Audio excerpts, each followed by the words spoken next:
Welcome to Pindar Poetry. We hope you learned something new. In this video, I will explain how to do a Chrysler 300 Hellcat swap. This ambitious project involves transforming your vehicle with a powerful engine. We'll cover the key components you'll need, from the engine itself to the drivetrain. We'll also discuss the crucial chassis modifications required to safely handle the increased power.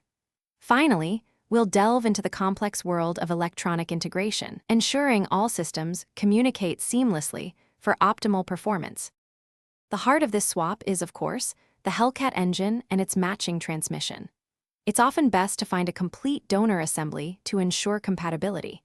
You'll also need a significantly stronger rear differential and upgraded axles to manage the immense torque. Don't forget custom engine mounts designed for the Hellcat's specific dimensions and a custom drive shaft to connect everything reliably.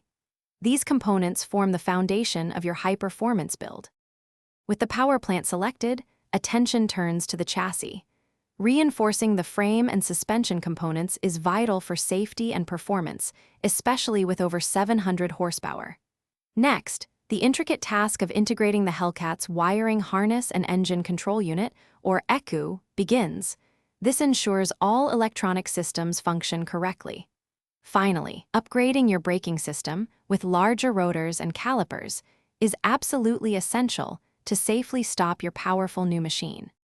As your Hellcat swap nears completion, a thorough fluid flush and comprehensive system check are paramount. This includes checking all connections, hoses, and electrical circuits. Professional tuning is then crucial to optimize the engine's performance, ensuring it runs reliably and delivers its full potential.